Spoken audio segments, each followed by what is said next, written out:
Tenemos un país que se enfrenta a una tragedia terrible después de estos dos sismos, dos terremotos, y que Terrible. no puede enfrentarse correctamente a esa crisis debido al daño que ha causado, no Estados Unidos en la última invasión en la que secuestraron a su presidente, sino durante décadas con bloqueos, con daños a su propia infraestructura, y ahora, pues muy chingón les dicen que van a donar $120 millones, lo cual me parece a mí que es insuficiente. De ahí vamos a esta investigación del New York Times que revela un conflicto de intereses y corrupción en una empresa con los hijos de Trump, el gobierno federal, la administración actual, bueno, este régimen neofascista, y el fallo de la Suprema Corte de los Estados Unidos, una Suprema Corte que tiene mayoría no solo conservadora, sino conservadora trumpista, y que le da a Donald Trump, no le da la razón, le quita la razón, le da la razón al jurado neoyorquino que lo encuentra culpable de abuso sexual y además de Claro. difamación, y tiene que pagar $5 millones en compensación a la víctima. Y Jean Carroll, te escucho y ahora le voy a pedir a usted, esto lo quiero hacer como advertencia, voy a decirle por qué se determina que Donald Trump abusó sexualmente de la víctima. Son palabras escabrosas, le voy a ser perfectamente honesto, pero hay que analizarlo hasta el cansancio. Primero quiero escuchar lo que opinas tú, querido Moley. Pues primero lo de Venezuela, ¿no? Yo decía hace rato, el terremoto es un fenómeno natural, ¿no? El desastre es un fenómeno natural, pero la tragedia es un fenómeno social, es un fenómeno humano. Un terremoto no se convierte en tragedia si no es porque el factor humano está implicado allí y hay un desenlace trágico a nivel de infraestructuras urbanas, a nivel de ciudades, ¿no? El daño que causa en la vida de las personas, eso es la tragedia humana. Y sí, está obviamente como fenómeno social, está atravesado por elementos económicos y por elementos políticos. Y Venezuela tiene ya décadas atravesando por un asedio económico y por un bloqueo económico permanente por parte del imperialismo yanqui, ¿no? El imperialismo yanqui que con Obama y con Bush, con Obama, con el que me digas, ¿no? Con Obama, con Bush, con Biden, con Clinton, con Trump, con cualquiera de estos criminales de guerra, se la ha pasado asediando, agrediendo a cuanto país se le antoja. Unos con el poder suave, otros con el poder de la violencia militar, otros organizando golpes de Estado en diferentes niveles, pero el imperialismo yanqui se le ha pasado los últimos 250 años tratando de destruir a la civilización humana, tratando de imponer su cultura como la única posible, su religión como la única posible, su perversidad y su putrefacción como el único destino de la humanidad. Y en esta tragedia humana que es consecuencia del terremoto en Venezuela, pues resaltan, ¿no?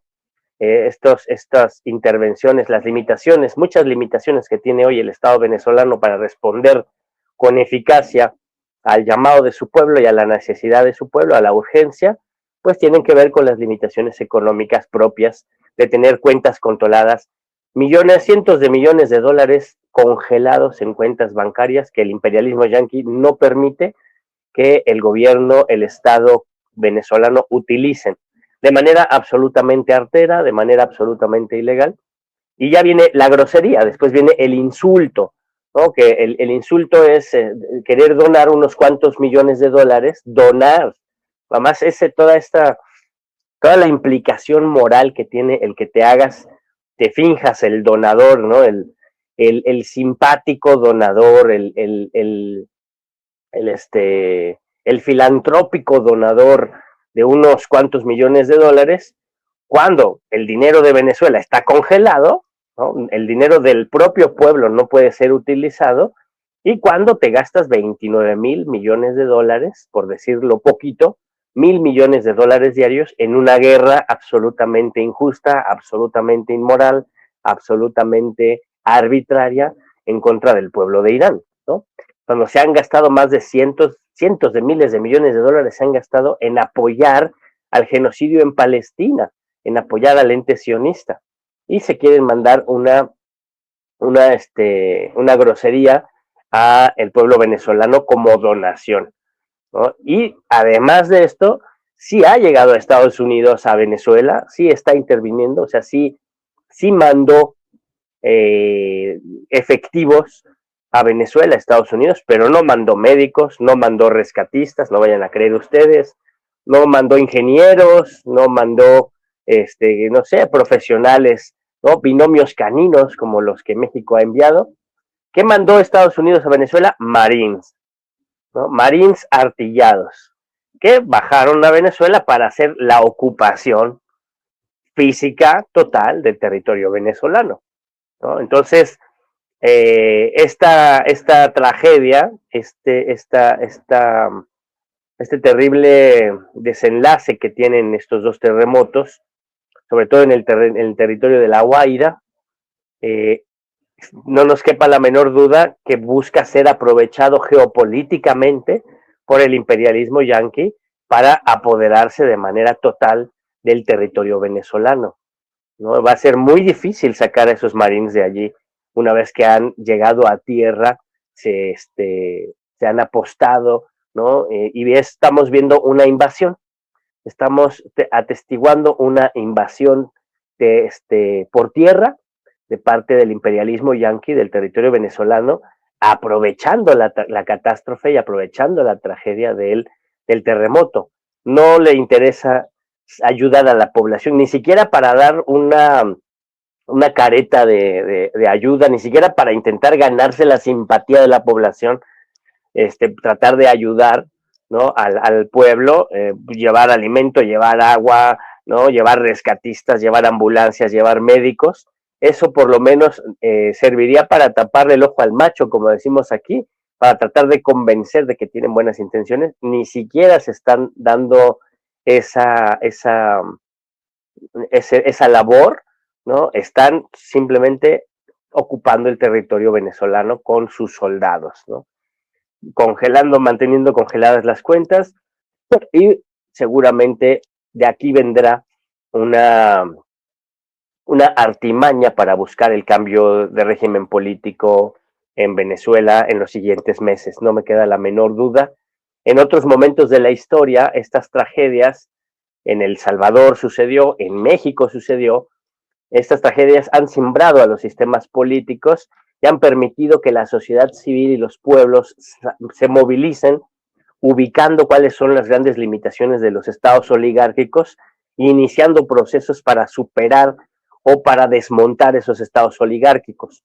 En México ese efecto tuvo el temblor del 85 en la Ciudad de México, ¿no? En Salvador tuvo ese efecto también a finales de los 80, principios de los 90, buscando el equilibrio de fuerzas en la guerra civil, incluso superando la etapa de la guerra civil y pasando a las negociaciones a un desenlace democrático, cuando la guerrilla pudo haber aprovechado el momento para derrocar al gobierno porque había quedado tocado por el terremoto, y más bien se buscó la salida política, la salida dialogada del régimen oligárquico, que duró muy poco porque ahorita ya tienen su dictadura con Bukele, pero eso es otro cantar, ¿no? Pero en este caso sospecho que será a la inversa, la utilización política que se le dará a este terremoto en Venezuela, el trumpismo lo buscará revertir. Veremos si lo logran hacer antes de noviembre. Si no lo logran hacer antes de noviembre, habrá esperanza de que la reconformación del poder en Estados Unidos permitirá más oxígeno para el gobierno venezolano, que tendrá que convencer a su pueblo de su legitimidad y tratar de salir de esta situación de crisis con una forma distinta de relacionarse con la población y con mayor efectividad al momento de responder a las necesidades del pueblo en esta tragedia, ¿no? Que es total, es un reto absoluto, es una crisis absoluta que tiene el gobierno en Venezuela, ¿no? Y además es un gobierno descabezado, es un gobierno que por una u otra razón quedó descabezado con el secuestro de Nicolás Maduro, y que no se respondió de manera beligerante y contundente, sino que se adaptó a las nuevas condiciones, levantando muchas sospechas, y ahora está en esta crisis que es de lo más terrible, de lo más trágico, y pues no queda más que estrechar toda nuestra solidaridad con el pueblo venezolano, y pues nuestro gobierno está haciendo todo lo que se puede, todos nuestros conocimientos, toda nuestra experiencia en el rescate y en la atención a estos fenómenos, pues está puesta allá con nuestras hermanas y hermanos de Venezuela. Lo que los gringos no están haciendo, lo está haciendo México, ¿no? Y eso es bien, bien importante. Perdón que te interrumpa, pero al principio hablamos de la historia de este niño de 9 años que fue rescatado por elementos del ejército mexicano, y después hablábamos del rescate de un joven de 21 años, no lo sabía hasta ahora. Este joven de 21 años que rescatan esta mañana fue por Topos, este grupo de rescatistas mexicanos que se forman en el 85, toda la razón, ¿no? Y estamos hablando efectivamente de cómo es que nos demostramos ser parte de esa patria grande. A diferencia de un Estados Unidos que sigue viendo a la patria grande, a Latinoamérica como su patio trasero, nosotros la vemos como nuestra familia. Y ahí estamos. Claro. Sí, somos el mismo pueblo, ¿no? Una gran nación, una gran patria latinoamericana, sudamericana, centroamericana y norteamericana, ¿no? En donde no entran los oligarcas, los millonarios, los explotadores y los regímenes corruptos como el yanqui. Pero hay otro dato que se me hace relevante, que hay que poner sobre la mesa, Toño, que es que la mayoría de los edificios que se derrumbaron son edificios construidos antes del chavismo. Eso es muy importante, porque nosotros en México sabemos muy bien que existe desde los años 80, ¿no? Y desde antes, pues, pero en México desde los años 80, después del 85, existe la racionalidad y la tecnología arquitectónica e ingenierías suficientes para prevenir este tipo de catástrofes, ¿no? Y hay que recordar que el chavismo empieza a finales de los 90, ¿no? Las construcciones que se hicieron durante el periodo de la Revolución Bolivariana siguen en pie, la mayoría. Las que se cayeron fueron construidas antes de la Revolución Bolivariana. Ese es un dato muy relevante. No tengo pruebas, pero tampoco dudas, y sí tengo la experiencia de nuestro país. Cuando un edificio no aguanta un temblor, normalmente estaba mal construido, y normalmente estaba mal construido porque los materiales y la forma de construcción estuvieron intervenidos por tramas de corrupción, ¿no? Meter otro tipo de grava, otro tipo de arena, otro tipo de varilla que sale más barato para que se queden ahí con un excedente los que están haciendo el negocio, construir las casitas, construir los hoteles, al fin que aquí ni tiembla, al fin que hace 100 años que no tiembla, porque tenía por lo menos un poco más de 100 años que no temblaba con esa magnitud en Venezuela, ¿no? Y sobre todo en esa zona de La Guaira, y pues muy confiadotes se han de ver, ya me los imagino, porque aquí lo vivimos en el 85 y lo vivimos en el 2017 también. Aquí el cártel inmobiliario en la alcaldía Benito Juárez, por edificios más mal construidos por el cártel inmobiliario, murieron personas por el temblor del 2017, cuando ya se tenía la experiencia suficiente para no volver a cometer ese error en el momento de la construcción y que quedaran frágiles para terremotos mayores a 6 grados, mayores a 7 grados, ¿no? Más 100 grados no, pues a 7 puntos, ¿no? 7 puntos en la escala de Richter. Me acostumbro a la temperatura, pero no son grados. Entonces, también es un dato que hay que investigar. O sea, creo que también es algo que el pueblo venezolano debe poner en consideración, ¿no? ¿Quiénes son los responsables detrás de la tragedia? Porque yo insisto eso, una cosa es el fenómeno natural del terremoto, la catástrofe natural, pero para que esa catástrofe natural se convierta en tragedia tiene que haber errores de construcción, tiene que haber corrupción, tiene que haber problemas a la hora de levantar un edificio y no ponerle los materiales y los cimientos suficientes para soportar un terremoto de esa magnitud. Yo creo que también eso es un elemento importante a considerar y que se tiene que investigar, ¿no? Y el otro elemento importante son imágenes que yo veía, que también siempre me evocan a las propias experiencias, ¿no? La gente enojada con el ejército venezolano porque solo está mirando, ¿no? Y yo creo que ese puede ser un grave error del Estado venezolano y del ejército venezolano, dejar que su ejército solo vigile, dejar que su ejército solo resguarde y que no ayude al pueblo a rescatar a sus seres amados y a sus vecinos. Eso les puede ser un costo político muy alto si lo permiten de esa forma. Aquí sucedió. Y la gente aquí, fíjate, en México la institución que siempre tiene el mayor puntaje de confianza es el Ejército Nacional, ¿no? Y aún así, en el 2017, cuando el ejército no rescataba a las personas, sino que rescataban los vecinos, los amigos, la gente se enojaba mucho, ¿no? Y hubo casos incluso donde el propio ejército robó casas y saqueó edificios que estaban delicados, donde se había sacado a los vecinos, y la gente ahí pues se indigna, se enoja, se enfurece, y son aspectos que se tienen que vigilar y que se tienen que cuidar. En el 2017, el gobierno federal permitía que el ejército saqueara casas aquí, en la Ciudad de México. Lo digo porque yo lo viví, yo lo vi, yo fui testigo, junto con un montón de vecinas y vecinos. Si el Estado venezolano comete ese error, les va a costar muy caro, porque en este momento el pueblo está muy sufrido, muy dolido, muy indignado, muy cansado, y no es momento para que el Estado cometa este tipo de errores, de dejar que sus soldados nada más estén resguardando y no se metan también a rescatar y a salvar vidas. También en el 2017, debo decirlo, también en el 2017, en Morelos hubo rescates que hizo el ejército mexicano, también. O sea, no todo fue terrible y horroroso, también salvaron vidas, también sufrieron con el pueblo cuando no pudieron lograr salvar vidas, también esos testimonios hay, pero sí hay que cuidar el daño que puede hacerse a un Estado ineficaz, un Estado insensible para responder a una tragedia de este nivel, es un daño estructural del que no se levanta. Si no, pregúntenle al PRI si se pudo levantar del 85 en la Ciudad de México. Entonces hay que poner mucha atención en eso, y además tienen el imperialismo yanqui ya adentro.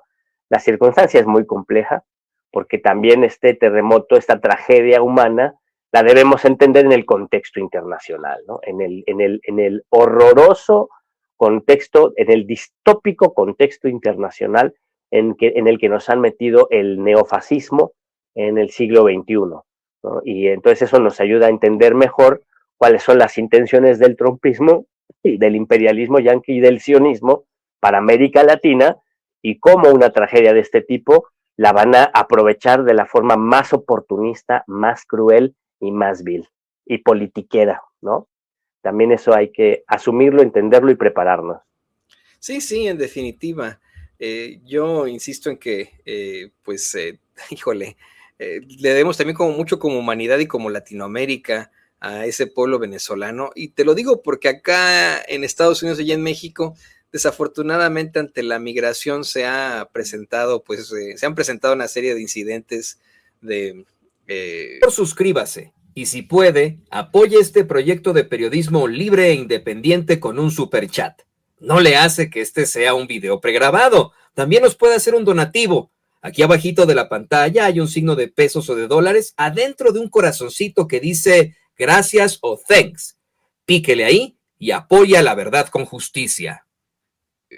Racismo y de discriminación constante contra nuestros hermanos y hermanas venezolanos, y que ahí también está esta deuda pendiente. Pero ¿qué te parece que vamos al otro tema? El tema que es verdaderamente escabroso, esta determinación de una Suprema Corte que tiene mayoría trumpista, no solamente mayoría conservadora. Se da a conocer que más bien se sostiene el veredicto de una corte de Nueva York que encuentra culpable a Donald Trump de abuso sexual. Es una corte civil, sí. De abuso sexual y también de difamación. Y le quiero explicar a usted que nos ve y nos escucha el caso, porque nos escucha aquí con Toño Ruiz este caso, porque efectivamente una cosa es el derecho penal y otra cosa es el derecho civil. Sin embargo, aquí se dio una injusticia. Creo que sí vale la pena que antes de que continuemos, expliquemos con precisión qué significa este fallo en contra de Donald Trump, en este caso de E. Jean Carroll, porque hay un detalle jurídico muy, muy importante. Vamos por partes. Esta es una foto esta es la foto de cuando se conocieron. La Suprema Corte de Estados Unidos rechazó revisar la apelación de Donald Trump y dejó firme el veredicto civil de $5 millones en su contra. Ese veredicto no fue por una simple discusión política, como y quiero insistir, lo que le planteamos desde el principio, no fue una multa cualquiera. Un jurado determinó que Trump abusó sexualmente de E. Jean Carroll en una tienda de Nueva York en los años 90 y que después la difamó cuando ella lo denunció. Ahora bien, ¿por qué algunos medios dicen abuso sexual y no violación? No es porque sea un caso menor. La diferencia está sí en la definición técnica que hay de la ley penal de Nueva York para la palabra rape o violación en el momento en el que se analizó el caso. Esta definición era muy estrecha y se refería solamente, disculpe usted, son palabras muy fuertes, si hay niños cerca, bueno, retírelos, pero bueno, es la penetración vaginal con el pene. Por eso el jurado no usó la palabra en ese sentido técnico. Pero el propio juez Lewis Kaplan explicó después algo muy importante. El jurado sí encontró que Trump sometió sexualmente a Carroll mediante penetración forzada con los dedos. Y bajo el sentido común de la palabra y bajo las definiciones modernas más amplias con las que existen en muchas jurisdicciones, eso, señoras y señores, sí equivale a una violación. Aquí quiero también aclarar una cosa. En el derecho hay un principio universal de la retroactividad de la ley. La ley no es retroactiva en perjuicio de nadie. Y si en aquel entonces se consideraba que una violación sexual era solamente eso, ¿no? La penetración vaginal por el pene, pues ese es el problema, que en ese entonces, por eso no lo condenaron penalmente en ese entonces, pero hoy en día, tanto en México como en Estados Unidos, se considera violación sexual, y usted lo puede platicar con cualquier abogado, la penetración con no solamente un órgano sexual, sino cualquier otra extremidad, o bien un objeto adverso, ¿no? Ajeno. Digo, en países como México y en muchas partes de Estados Unidos, la violación ya no se entiende solamente como penetración del pene, también puede incluir penetración con alguna parte del cuerpo o con objetos, dependiendo del código aplicable. Es decir, forzada. Forzada. Sí, claro. Es una él la forzó en este vestidor y eso se demostró, ¿no? Sí, sí. Y en Nueva York quedó etiquetado técnicamente como abuso sexual, técnicamente, por una definición muy limitada. En muchas jurisdicciones, de todos modos, eso sería una violación. Por eso, la forma más precisa de decirlo es esta.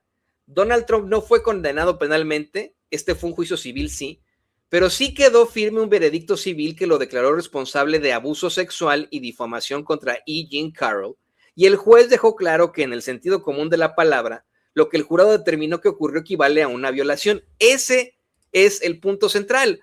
Querido Moley, querido público consentidor, hoy uno escucha hablar a los defensores de este cabrón, de este degenerado, y dicen, no, es que fue con los dedos o lo está inventando. No, se demostró y sí fue una violación sexual. Y los Estados Unidos de América, Moley, público consentidor, tenemos como presidente, como nuestro representante ejecutivo, el sujeto que está al frente de este régimen neofascista y degenerado, a un violador sexual. El presidente de Estados Unidos carga un fallo civil firme por haber abusado sexualmente de una mujer y luego difamarla. Y esta vez, aunque hizo berrinche y quiso tumbar el caso, ni la Suprema Corte lo pudo rescatar. ¿Qué opinas, Moley? Así está. Pues eso, yo creo que primero, qué bueno que alguien como esta escritora, ¿no? Es una columnista, una escritora, Jean Carroll, encuentre justicia, ¿no? Al final. Qué bueno que estoy casi seguro de que el dolor y la angustia, el trauma que le ha causado este proceso de, no solo de ser víctima de abuso, sino todo lo que viene después de que es difamada, de que todo el aparato del Estado se le echa encima, ¿no? El pasar por una situación así, pues no se va a resarcir con nada, pero que al final encuentre un veredicto a favor y una indemnización que esperemos que sí se la den, ¿no? Que no se atore por allí, pues eso ya es una buena noticia, ¿no? Que a una persona por lo menos se le haga justicia. Faltamos varios cientos de millones de personas, pero poco a poco va caminando, la justicia es lenta, pero llega. Lo otro es, queda ya legalmente acreditado, oficialmente acreditado, que Donald Trump es un criminal sexual, ¿no? Ya no solo son los 30 y tantos casos juzgados antes de ser presidente, no solo son los archivos Epstein, sino ya está asentado en una, ¿cómo se llama? En una, bueno, en esta definición no judicial, es un criminal sexual, ¿no? Y es un criminal sexual que debería ser derrocado por su pueblo, ¿no? A mí se me hace sorprendente la paciencia que tiene el pueblo de Estados Unidos de tener a un caníbal, pedófilo, criminal de guerra, criminal sexual, violador, lo que tú quieras, que está documentado, hoy ya está oficialmente planteado, ¿cómo se dice la palabrita? Hay una palabrita que se llama, ¿no? Está juzgado, ya está juzgado, cosa juzgada, ¿no? Pero no porque algo que esté juzgado se haga verdad, ¿no? Esto ya era verdad antes, pero oficialmente, por instancias legales oficiales, está acreditado. Y eso le da un poder importante dentro del establishment y dentro del quehacer político, dentro de la institucionalidad estadounidense, debe tener una implicación, ¿no? Pero puede no tenerla porque el sistema político, jurídico, cultural, social estadounidense está podrido, está carcomido por la inmoralidad neoliberal, por la inmoralidad oligárquica, ¿no? Y entonces puede que no tenga ninguna implicación, ¿no?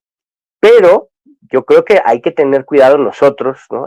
Los que estamos del lado crítico, los que estamos impugnando porque no haya este tipo de gobiernos genocidas, este tipo de gobiernos antihumanistas, tenemos que tener cuidado de no, a partir de este juicio, a partir de esta definición jurídica, no caer en la trampa de particularizar el problema del sistema global, el problema de la violencia estructural del imperialismo, el problema del racismo como una violencia estructural que forma parte del sistema social y económico capitalista, ¿no? El problema del abuso machista de los hombres, que por eso pasa la violación, porque hay un abuso machista, dice esta Rita Segato, hay un pacto, ¿no? Un pacto patriarcal, una fraternidad patriarcal, un espíritu de cuerpo patriarcal de los hombres para no solo proteger a los que han cometido abuso, sino para estimular que se cometa ese abuso. Hay toda una cultura de la violación machista, una cultura machista de la violación y que se promueve más a partir de todo esta irrupción en la atmósfera pública de la machósfera y de todos estos grupos del consejo de cómo ser un hombre en el estereotipo de esta masculinidad hegemónica y frágil, ¿no? Pues todo ese aparato que es un aparato que no está legalizado, que no está oficializado, que nadie vota por él, sino que es un aparato cultural, ¿no? Pues ese Trump es uno de sus mejores representantes, ¿no? Y no pensemos que es Trump en su figura individual y particular el que comete esos crímenes, sino que hay que ver todo el sistema, todo el conjunto, ¿no? Porque es ahí donde hay que combatirlo, ¿no? En desmontar la cultura de la violación, ¿no? ¿En qué consiste la cultura de la violación? En hacer chistes, en hacer bromas, en naturalizar, en normalizar, ¿no? El abuso, la risita socarrona cuando un hombre toca a una mujer sin su autorización, ¿no? O sea, todas las cosas que pasan como cotidianas y simples en los medios de comunicación, los chistes, muchos chistes sexuales en contra de la comunidad LGTBIQ y más, o en contra de las mujeres o de las niñas, ¿no?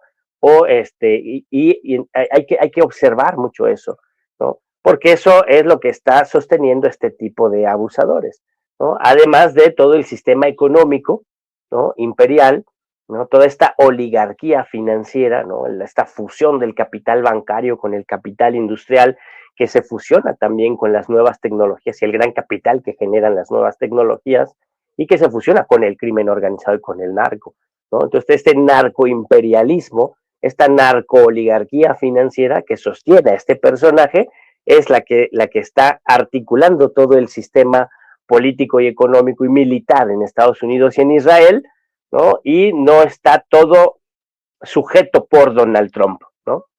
Porque Donald Trump lo que sí nos permite ver este juicio es que ya va de salida, ¿no? Va a acabar en la cárcel, ¿no? Todo queda en que o el pueblo se movilice o se dedique a hacer sus compras, ¿no?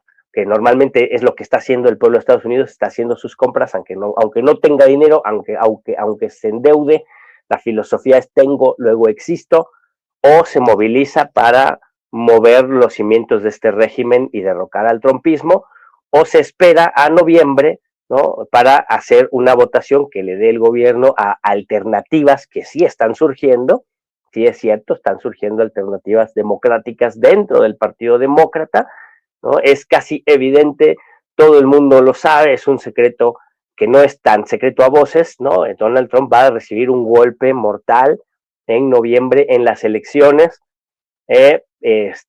y a partir de allí vendrá una decadencia, un declive, o más bien se agudizará una decadencia que ya se observa, ¿no?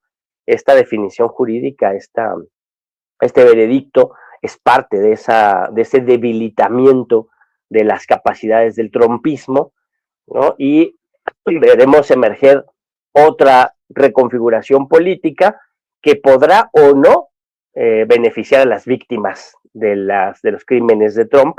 Eso todavía no lo sabemos, ¿no?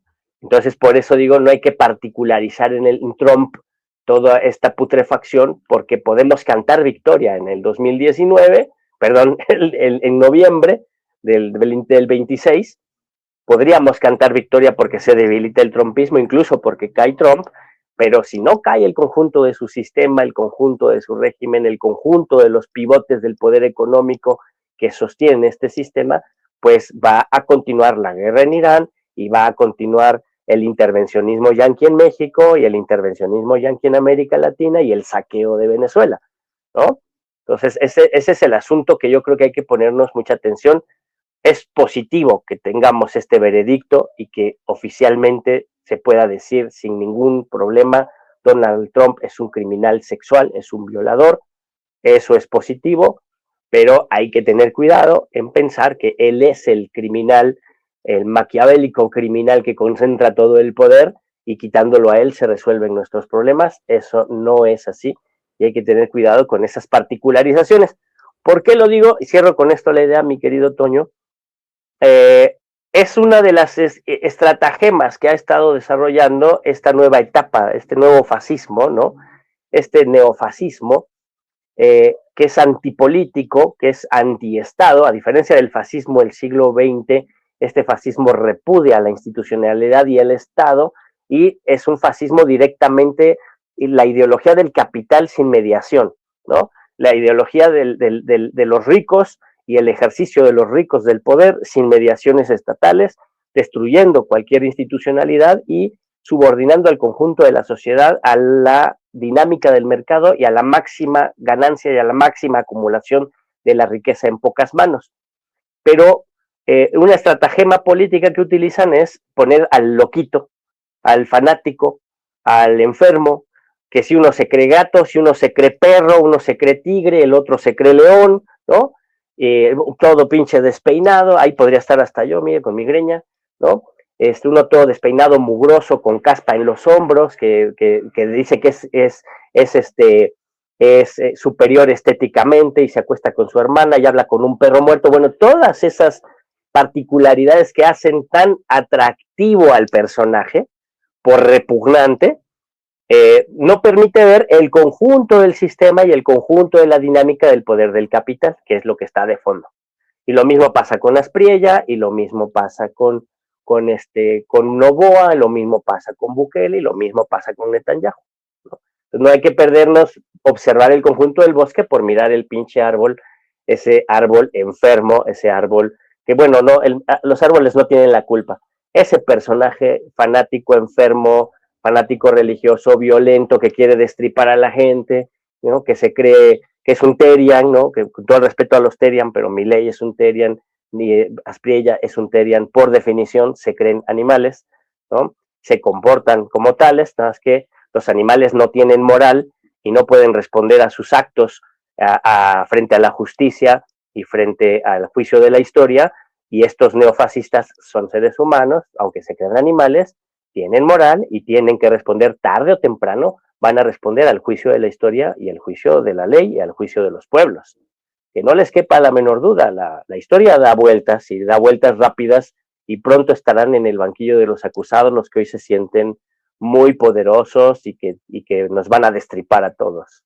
Nada más eso es lo que yo llamo la atención en este momento. Oye, a ver, Adolf Hitler sí estuvo en el banquillo de los acusados. Claro, no llegó, se suicidó. Bueno, pero antes de eso, fíjate, antes de ser el canciller alemán, querido amigo, sí se le siguieron varios procesos penales. Por uno de esos termina en la cárcel, y eso, bueno, pues más bien aumenta su popularidad, es donde se escribe Mein Kampf, ¿no? Pero hubo otro derivado de precisamente de este alzamiento, ¿no? Que hicieron en la República de Weimar, y tuvo que incluso, ¿no? Responder a un fiscal en ese momento. En Estados Unidos no ha habido un solo presidente que sea acusado formalmente y declarado formalmente de un delito más que Donald Trump. Claro. Yo quiero insistir en esto, porque a lo mejor mucha gente no sabe la diferencia entre derecho penal y derecho civil, ¿no? Bueno, el derecho penal es el derecho punitivo, los crímenes, los delitos. En estricto sentido, el derecho civil es, va a ser muy difícil. Lo familiar, ¿no? Lo familiar, ¿no? Vamos, lo familiar, lo familiar también, lo social, las propiedades, ¿no? Los inmuebles, los bienes inmuebles, bienes muebles, etcétera, ¿no? No quiero entrar más, no es clase de derecho, pero fíjese, hasta donde está documentado, Donald Trump es el único presidente de Estados Unidos declarado culpable de un juicio penal. Y también presidente y expresidente, ¿eh? Fue condenado en Nueva York por 34 acusaciones formales, esto es penal, ¿eh? Penal. Sí. 4 acusaciones formales de falsificación de registros comerciales, en este caso en el que le pagó al artista de cine para adultos Stormy Daniels, con la que pues tuvo sus que veres, mientras su actual esposa estaba embarazada de su más joven hijo, el tal Barron Trump, ¿no? La tal Melania, para que veas, ¿no? Qué bonita familia. Qué bonita familia, ¿no? lo que convierte el primer presidente de Estados Unidos con una condena penal. Civilmente, en el caso Carroll y Jean Carroll, Trump no fue condenado penalmente, pero sí fue declarado civilmente responsable de abuso sexual y difamación.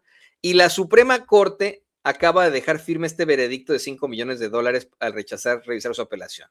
Ahora, 3 presidentes han sido impugnados: Andrew Johnson, Bill Clinton y Donald Trump. Nixon no fue impugnado, él fue acusado y decidió llegar a un acuerdo de renunciar para no enfrentar, para obtener el indulto del Watergate. Después del Watergate, ¿no? Qué lejos estamos de eso, ¿no? Sí. Ulises Grant, uno de los héroes de la guerra mexicano-estadounidense. Por cierto, aquí quiero, tú como historiador lo sabes, sí quiero decir que Ulises Grant una y otra vez en México expresaba su descontento político y descontento personal con la guerra de la invasión a México. Primero se opuso, pero dijo, bueno, no me queda otra porque soy militar gringo, pero él siempre aseguró que de alguna u otra forma Dios iba a castigar a Estados Unidos por haberle quitado a México más de la mitad de su territorio. Y Ulises Grant hasta cierto punto sí vio a México como un país hermano que acababa de independizarse y al que él ayudó a quitarle su territorio. Después vendría la guerra civil y Grant diría, ¿no?, que la guerra civil fue el castigo que Dios le daba a los estadounidenses por haberle quitado a México su territorio. Pero bueno, más que Dios fue la historia, pero sí. Fue la historia. Fíjate que fue un personaje muy interesante. Ulises Grant batalló con el alcoholismo durante mucho tiempo. Esto no sé si tenga que ver algo que ver con el alcoholismo, pero fue arrestado en 1872 siendo presidente por manejar demasiado rápido una carreta tirada por caballos en Washington, D.C. O sea, ni siquiera un coche, pues, ¿no? Una carreta de caballos, iba muy rápido y lo detuvo. Pero ahí sí, Hubiera dicho, pues se desbocaron las yeguas, yo qué chingados. Sí, exacto. No, fíjate, tuvo que dejar $20 como garantía o multa al Servicio Nacional de Parques, ¿no? Imagínate para esto. Pero, y de ahí en fuera, Richard Nixon, por ejemplo, nunca fue condenado porque renunció y Gerald Ford lo indultó. Suscríbase y si puede, apoye este proyecto de periodismo libre e independiente con un super chat. No le hace que este sea un video pregrabado. También nos puede hacer un donativo. Aquí abajito de la pantalla hay un signo de pesos o de dólares adentro de un corazoncito que dice gracias o thanks. Píquele ahí y apoya la verdad con justicia. ¿No? El que sí es, en términos penales, ningún otro presidente estadounidense había sido declarado culpable por un jurado como Donald Trump. Y hay que ponerlo sobre eso, en esos términos. O sea, tenemos un criminal como nuestro presidente. Es un criminal que tú dices en algún momento enfrentará las consecuencias de sus actos. Yo espero que sí. Yo espero que, como tú bien dices, como aseguran otros especialistas, él y su régimen del terror, los matones que lo rodean, terminen en la cárcel, ¿no? Así debe ser, pero depende del pueblo, es que ese es el tema, ¿no? O sea, yo lo asumo y lo digo porque lo he visto en la historia, ¿no? O sea, los criminales pagan sus actos, ¿no? Algunos se salen con la suya, igual algunos de nuestros héroes mueren invictos, ¿no? Algunos de ellos también lo logran, ¿no? Como el dictador Francisco Franco en España, murió en la cama, a gusto, cómodo, seco, el hijo del demonio, un asesino, ¿no?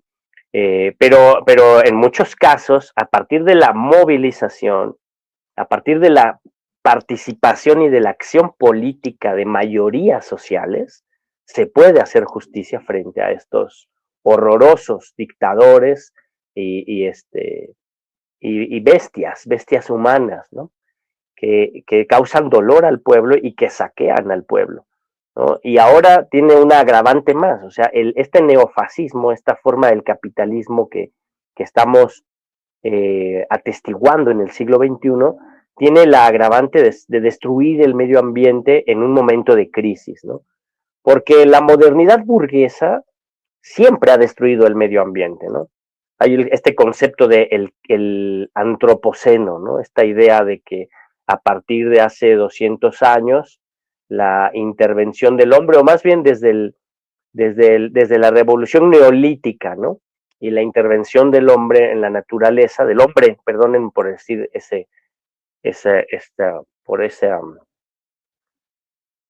es la humanidad, ¿no? Ese arcaísmo lingüístico mío de decir el hombre, ¿no? Es la humanidad. A partir de que la humanidad empieza su desenvolvimiento como sociedad humana, civilización, deja de ser un homínido curioso, pelón, y se empieza a convertir en una sociedad, en una cultura, en una comunidad, ¿no? Da muchos saltos históricos muy relevantes, muy importantes. Uno de ellos, el más importante, pienso yo, es el cuidado, ¿no? Esto que la antropóloga Margaret Mead decía del fémur que había sido arreglado, ¿no? Hace 10.000 años, ese fémur no pudo haber sido curado si no hubiera sido una comunidad que curó a ese ser humano que se fracturó en algún momento y fue ayudado por su conjunto comunitario, por su sociedad, a diferencia de cualquier otro animal que si se rompe una pata, pues adiós, muere, ¿no? En condiciones de salvajes. Pero a partir de hace 200 años aproximadamente, inicia un proceso en donde se ve mucho más agravada la intervención del ser humano en la vida, en los ecosistemas, en la biosfera, y a ese periodo, entonces a partir de la revolución neolítica, ¿no? Hace 10.000 años para acá, y sobre todo los últimos 250 años, se le llama el antropoceno, ¿no? Pero algunos nos resistimos a pensar que todo eso es el antropoceno, porque justamente la mayor intervención y el mayor daño causado por la civilización humana global a la naturaleza se data de hace 250 años, ¿no? Todo lo demás, incluso hay comunidades vivas todavía que viven con formas de producción y de distribución de la riqueza no capitalistas, y que no han causado ese daño en la naturaleza, ¿no? Entonces no es el antropoceno, no es que el ser humano esté ligado necesariamente a la modernidad burguesa y no haya otra forma de vivir más que esta y estamos condenados, mejor vámonos todos a la luna, ¿no? Porque no todos, nomás los ricos y además no van a ningún pinche lado, ¿no? Pero, o sea, esa locura, esa estupidez de que el ser humano es perverso por naturaleza y por lo tanto ha destruido el ecosistema y estamos en el antropoceno, ¿no?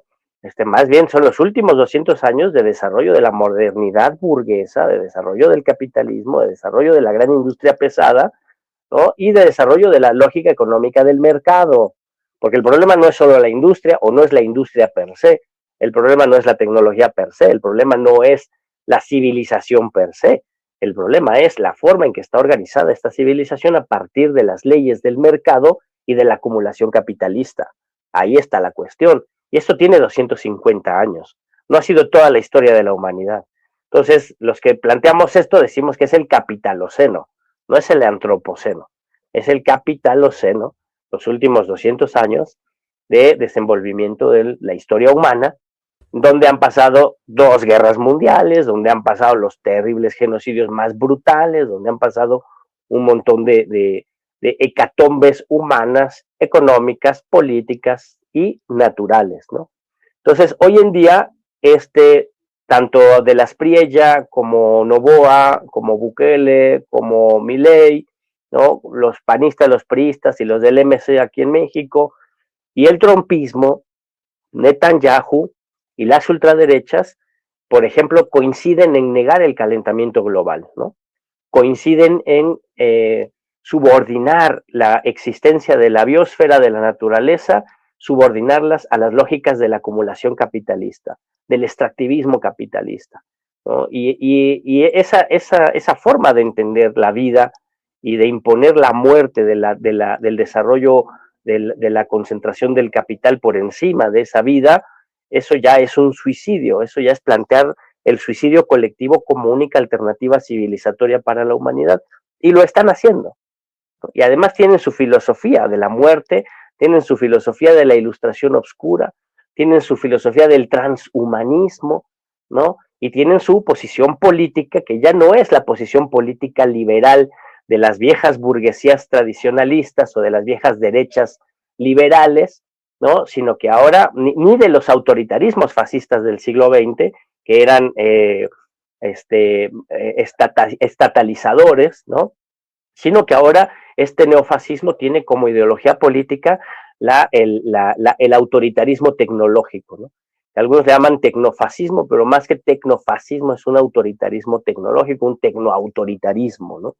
El fascismo se ve en otras expresiones de la existencia política, cultural, social, pero en esta idea de destruir al Estado, destruir las instituciones, destruir las vías democráticas de participación, acabar con los controles democráticos, parlamentarios, judiciales, populares, y todo subordinarlo a un algoritmo y a una administración tecnológica a partir de la tecnología del Palantir y de las empresas tecnológicas, ¿no?